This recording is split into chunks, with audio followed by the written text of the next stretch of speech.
ನಮಸ್ಕಾರ ನ್ಯೂಸ್ ಲಂಚ್ಗೆ ಸ್ವಾಗತ. ನ್ಯೂಸ್ ಲಂಚಲ್ಲಿ ಸುದ್ದಿ ಡೀಟೇಲ್ಸ್ ನೋಡೋಕ್ಕೂ ಮುನ್ನ ಹೆಡ್ಲೈನ್ಸ್.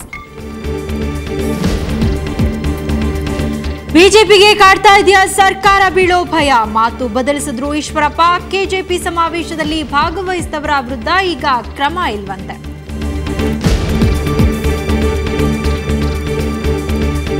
ಮತದಾರನನ್ನ ಕೈ ಬಿಡೋದಿಲ್ಲ, ಬಿಜೆಪಿ ಗೆಲುವು ನಿಶ್ಚಿತ, ಮತ ಚಲಾಯಿಸಿ ವಿಶ್ವಾಸದ ಮಾತನಾಡಿದ್ರು ಮೋದಿ. ಮತಯಂತ್ರದಲ್ಲಿ ವಘೇಲ ಭವಿಷ್ಯವು ಇಂದೇ ಭದ್ರ.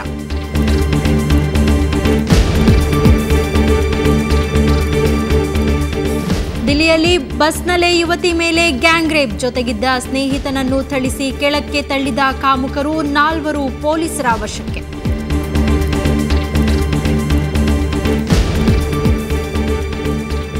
ಮಣಿಪಾಲದಿಂದ ಮನೆಗೆ ಜಸಿಂತಾ ಮೃತದೇಹ ರವಾನೆ, ಶಿರ್ವ ಚರ್ಚ್ನಲ್ಲಿ ಅಂತ್ಯ ಸಂಸ್ಕಾರಕ್ಕೆ ಸಿದ್ಧತೆ, ಅಂತ್ಯಕ್ರಿಯೆ ಚಿತ್ರೀಕರಣಕ್ಕೆ ಮಾಧ್ಯಮಗಳಿಗೆ ನಿರ್ಬಂಧ.